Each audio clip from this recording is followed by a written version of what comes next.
Lama azan subuh telah berkumandang merdu bersamaan dengan suara ayam berkokok, saling bersahutan diiringi suara burung yang berkicauan. Lelaki yang berada di atas kasur itu terbangun dari tidurnya saat merasakan ada sebuah benda basah terjatuh dari keningnya. Seiring perlahan kedua mata dia mengerja pelan dan melihat sekeliling. Rasa pusing serta rasa lemas yang semalam dia rasakan telah sirna tergantikan rasa ringan yang nyaman di tubuhnya. Perlahan Arga hendak menggerakkan tubuh yang terasa kaku. Namun pergerakan dia terhenti ketika merasakan sebuah tangan yang sedang menggenggam erat jemari tangannya. Arga sedikit mengangkat kepala untuk melihat siapa sosok yang sedang menggenggam tangannya itu. Dia, gumam Arga dengan mata sedikit melebar terkejut. Ada seulas senyuman tipis di bibir lelaki itu. Lalu dengan gerakan penuh kehati-hatian, Arga menggerakkan badan agar bisa terduduk bersandar ke kepala ranjang. Misa masih terlelap di sisi ranjang dengan posisi terduduk di kursi rias dan kepala di atas kasur dengan wajah menghadap ke arah Arga. Sehingga pria itu dapat melihat jelas wajah tidur lelapnya. Apa dia kelelahan karena merawatku semalaman? Gumam pelan Arga menatap lekat wajah cantik itu. Pintu kamar terbuka secara pelan, yang sontak Arga menoleh ke arah pintu. Dari pintu itu, tampak Egi memasuki kamar berjalan menghampiri ke arah ranjang. Sepertinya baik-baik saja. Sapa Egi menatap tajam ke arah pria yang berada di atas ranjang, yang dibalas dengusan sebal dari Arga. Egi beralih melirik ke arah gadis yang masih terlelap. Ada tatapan hangat penuh ketertarikan dari sorot mata hazelnya menatap dalam ke arah Misa yang tertidur. Arga yang melihat itu seketika kedua matanya memincing tidak suka. Berhenti memandanginya. Tatapan Egi teralih menatap Arga dan tersenyum sinis. Singa. Igauan Misa seraya kepalanya bergerak namun kedua mata masih terpejam. Seketika kedua pria itu langsung melirik ke arah Misa yang tampaknya masih terlelap dalam tidur. Singa. Celetuk Arga mengernyitkan alis. Apa dia sedang bermimpi ke kebun binatang? Dengan tiba-tiba kepala Misa terangkat dan menegakkan punggung, lalu dia menggeliatkan tubuh ke kiri dan ke kanan dengan mata masih terpejam. Dia belum tersadar jika ada dua pasang mata di ruangan itu sedang mengamati semua pergerakannya. Wah, lagi-lagi Misa menguap seiring kedua mata dia perlahan terbuka. Kedua mata Misa langsung terbelalak kaget saat melihat dirinya tertidur dengan posisi terduduk di sisi ranjang. Kenapa aku tidur di sini ya? Gumam Misa masih mengumpulkan kesadaran. Benar. Bagaimana keadaan dia sekarang? Segera Misa mengalihkan pandangan ke arah kepala ranjang yang ternyata Arga sedang menatapnya. Kamu, gimana keadaanmu sekarang? Tanya Misa sambil tangan terulur menyentuh kening juga pipi Arga untuk memeriksa suhu. Dan hal itu tidak luput dari tatapan awas Arga juga tatapan tajam Egi yang ada di belakang Misa, yang keberadaannya masih belum disadari oleh Misa. Sengaja Arga membiarkan Misa menyentuhnya untuk memamerkan pada sang adik. Aku baik-baik saja. Misa menarik kembali tangannya. Syukurlah, suhu badanmu sudah turun, tapi kondisi tubuhmu kelihatan masih lemas. Apa masih pusing? Arga mengangguk tipis. Sedikit. Kalau mulasnya gimana? Tanya Misa mengambil handuk kecil bekas kompresan yang tergeletak di sisi bantal. Sudah tidak? Suara deheman keras berasal dari pria lain di sana membuat Misa tersentak. Misa menatap Arga. Aku kayak dengar suara orang berdehem deh. Kamu yang lakukan itu? Yang dibalas keterdiaman Arga, namun tatapan terarah ke arah orang yang berada di belakang Misa. Misa yang melihat tatapan tersebut, dia mengikuti arah pandang Arga dengan sedikit memutar tubuh menolehkan kepala ke arah belakang. Egi? Kaget Misa dengan kedua mata melebar. Egi hanya memberi tatapan tak terbaca dan mengangguk tipis. Sejak kapan kamu ada di situ? Setelah azan subuh, jawab Arga sembari menangkup kedua sisi wajah Misa dan memutar kepala gadis itu agar menghadap ke arahnya. Subuh? Astagfirullah, iya, benar. Sekarang jam berapa? Aku belum sholat. Gelagap Misa melirikan bola mata ke arah jam dinding yang berada di seberang sana. Oh tidak, jam 5:30. Mata Misa semakin melotot. Segera dia melepaskan kedua tangan Arga yang masih menangkup wajahnya. Aku mau sholat dulu. Misa beranjak dari duduknya dan berbalik. Namun saat hendak melangkah, dia sempat melirik ke arah pria remaja yang berdiri itu. Egi, kamu temani dulu kakakmu di sini. Siapa tahu dia butuh sesuatu. Hei, keburu habis waktu subuh. Sengaja Arga memotong ucapan. Benar juga. Tolong ya Egi, ucap Misa di sela langkah kaki dan memasuki pintu kamar mandi.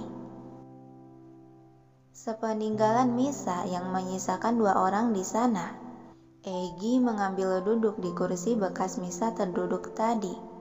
Kenapa kau kemari? Melihat keadaan Misa, jawab Egi dengan suara tenang namun tatapan terlihat dingin. Arga membalas menatap tajam. Dia kakak iparmu, panggil dia dengan benar. Egi tersenyum kecut. Aku tidak pernah menganggapnya begitu, karena di mataku, dia akan tetap menjadi Misa. Rahang tegas Arga menatap menahan panas yang mulai membara dalam dada. Rupanya benar dugaanku. Sudut bibir Egi berkedut tersenyum sinis. Benar, aku menyukai dia sebelum dia menikah denganmu. Mendengar hal itu, tangan Arga tergenggam kesal. Dia tak bersuara, hanya berbicara lewat tatapannya yang sangat tajam penuh emosi. Membuat Egi yang melihat semakin mengulas seringayan menantang. Kenapa? Apa sekarang kau telah berubah pikiran setelah menikah dengannya? Dulu sebelum pernikahan itu dilakukan, kau memberontak, menolak, bahkan hendak kabur. Terjeda sejenak, tatapan Egi sedikit menyipit dengan senyuman licik. Aku tahu, sebelum menikah, kalian membuat kesepakatan untuk bercerai, kan? Kau? Tercekat Arga semakin menatap sengit. Ternyata benar. Itu artinya dia bukan milikmu, Kak. Begitukah? Ternyata kau berani menyelidiki kakakmu ya? Arga menghembuskan napas panjang untuk menekan emosinya. Tapi sekarang dia istriku dan kakak iparmu. Untuk sekarang iya, tapi siapa yang tahu akan kedepannya, bukan? Kata Egi diakhiri helaan napas pelan, lalu dia bangkit dari duduknya menatap dingin. Sebentar lagi Sekretaris Tang dan Kak Kevin akan segera tiba. Kemudian dia berbalik melangkah pergi meninggalkan Arga yang masih dilanda panas dalam dada. Arga menghembuskan napas kasar sambil mengusap wajah. Kenapa aku punya adik seperti itu? Kakak ipar sendiri ingin direbut, apakah dia tidak waras? Dan tidak lama kemudian setelah Egi keluar, Sekretaris Tang Bian dan seorang pria berjas kedokteran memasuki kamar. Kau sedang tidak main dokter-dokteran kan? Periksa saja, sahut Arga ketus. Dokter Kevin mulai mengerjakan tugasnya memeriksa tubuh Arga. Kayaknya harus tumpengan nih, melihat si tubuh baja ini sakit. Arga mendelik kesal. Kau mau kubuat tidak bersuara lagi, ha? Hei, siapa nih yang membuatmu marah? Tapi jangan lampiaskan kekesalanmu padaku dong. Goda Dokter Kevin masih memeriksa kondisi tubuh Arga. Kevin, Berhenti bercanda, fokuslah dalam pemeriksaanmu, tegur sekretaris Tang yang dibalas kekehan pelan dari Kevin dan seperkian detik kemudian, lelaki berjas kedokteran itu memasang wajah serius melaksanakan pemeriksaan dengan teliti. Kau hampir terkena dehidrasi, tapi untungnya kau mendapat pertolongan pertama jadi cairanmu lumayan sudah terisi lagi dan ada masalah dalam pencernaanmu. Benar, dia bilang ini diare. Jawab Arga. Dia siapa? Heran Kevin. Maksud Tuan, mungkin Nona. Bian menjawab. Oh, iya, kau kan sudah beristri. Baiklah, aku akan resepkan obatnya. Apa ada keluhan lain lagi? Kevin bertanya di sela bergerak mengeluarkan obat-obatan dari dalam tas medis yang dia bawa. Banyak, jawab Arga. Alis dokter Kevin terangkat sebelah seiring pergerakannya terhenti. Apa ada bagian yang sakit lagi? Arga memegangi dada dan kepala. Jantungku sering berdebar-debar kencang sampai rasanya sesak. Selain itu, yang lebih parahnya lagi, akhir-akhir ini emosiku sering tak terkendali. Sampai darah dalam tubuhku rasanya mendidih panas ingin meledak. Stop, ucap Kevin menghentikan penuturan Arga. Kenapa? Apa kau sudah tahu penyakit apa ini? Apa penyakit ini berbahaya? Gelisah Arga menatap pria berjas kedokteran itu. Kevin menghembuskan napas panjang. Kalau penyakit jantung tak mungkin. Tadi kuperiksa nadimu baik-baik saja dan tak ada masalah apapun. Terus apa yang salah padaku? Keluh Arga mendesah berat seiring raut wajah dia berubah muram. Kevin melirik sekretaris Tang yang berdiri tidak jauh di sampingnya. Apa yang terjadi padanya? Bisik Kevin ke dekat Tang. Dia akan selalu begitu jika ada hal yang menyangkut dengan Nona Romisa. Senyuman geli terulas di bibir Kevin. Oh, bukankah itu namanya penyakit cinta? Alis Tang sedikit berkerut tak mengerti. Apa hubungannya cinta dengan jantung berdebar dan emosi labil? Lagi-lagi Kevin terkekeh geli. Aku lupa kalau kalian berdua itu perjaka tua yang gila kerja dan buta akan perasaan terhadap wanita. Kevin menepuk bahu Tang beberapa kali. Tapi tak usah khawatir. Kakakmu yang ahli ini akan mengajari pengalaman cinta. Alis Tang semakin berkerut dalam. Sembari menepis tangan Kevin dari bahunya, dia berkata dingin. Tidak, saya tidak membutuhkan pengalaman tentang hal itu dari Anda. Oh, seperti biasa. Kau selalu dingin terhadapku. Kalau gini terus kau bisa jadi perjaka tua selamanya, Tang. Bukan urusanmu. Apa yang sedang kalian bisikan, ha? Kesal Arga menatap sebal pada dua lelaki yang sedang bisik berbisik. Tidak ada. Oh, dan soal keluhanmu yang tadi, sebaiknya kau pahami dulu apa yang sedang kau rasakan baru kau akan tahu obatnya. Dan tenang saja, itu bukan semacam penyakit berbahaya kalau kau bisa menanganinya dengan baik. Decak Arga membuang muka. Kau bilang bukan penyakit, tapi harus diobati. Apa maksudnya, ha? Tiba-tiba pintu ruangan pakaian terbuka, di mana di sana keluar Misa dari dalamnya. Yang sontak semua mata menatap tertuju ke arah gadis yang sedang menutup pintu. Bian, sapa Misa yang dibalas senyuman juga anggukan kepala hormat, lalu dia mengalihkan pandangan. Ada sekretaris Tang juga. Dan ucapan Misa tergantung menatap lelaki berjas kedokteran. Kevin tersenyum hangat menatap lekat. Ini pertemuan kedua kita ya setelah pesta pernikahan. Perkenalkan, saya Kevin, sahabat Arga Putra sekaligus dokter keluarga ini. Kamu pasti Romisa kan? Misa mengangguk tersenyum canggung. Dia berdiri berdampingan dengan Bian di ujung ranjang. Imut sekali. Gumam Kevin masih terdengar jelas oleh Arga dan Tang. Sebuah pukulan di kepala Kevin dari Arga. Sakit bray. Terlonjak Kevin mengaduh. Dia mengusap bagian kepala yang terasa berdenyut panas. Ada serangga di matamu? Arga memberikan tatapan andalannya yang tajam, membuat Kevin tersenyum. Baru saja kau jatuh cinta, tapi tingkahmu sudah seperti anak TK saja, yang tidak mau miliknya dilihat orang, batin Kevin. Dokter? Kevin menoleh. Iya, Imut, ada apa? Dipanggil seperti itu, Misa sedikit mengkerutkan alis malu. Bagaimana keadaannya? Keadaan siapa? Hatiku atau jantungku?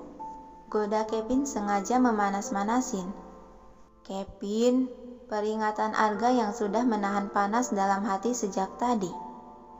Dia sudah gila. Batin Sekretaris Tang hanya bisa menggelengkan kepala dan menghela napas pelan. Kevin terkekeh sedikit menjauh dari ranjang untuk menghindari serangan dari Arga lagi, lalu mendekati Misa. Tenang saja, Nona Imut. Dia sudah membaik kok, tapi... Terjeda sejenak, Kevin sengaja mendekatkan kepala ke sisi wajah Misa dan berbisik. Alangkah baiknya jika Nona terus merawat dia, supaya cepat pulih kembali. Dan Arga yang melihat pemandangan itu, amarah dia telah meledak di ambang batas. Kevin, penyah kau. Dia benar-benar sudah gila, gumam pelan Tang yang sudah terbiasa akan sikap jahil Kevin. Si dokter itu lagi-lagi tertawa senang sembari melangkah ke arah pintu keluar. Baiklah, sekarang aku akan pergi. Nona Imut, lakukanlah seperti yang aku katakan tadi. Dan untuk obatnya sudah aku tinggalkan di nakas. Hah? Iya. Bingung Misa hanya mengangguk kaku. Sebenarnya ada apa sih ini? Kenapa si singa semarah itu? Dan dokter ini juga, kok agak genit ya? Batin Misa merasa kebingungan akan situasi saat ini. Tang, urusan pekerjaan kau yang urus. Baik, Tuan. Dan jangan biarkan ayah tahu kalau aku sakit. Baik, Tuan.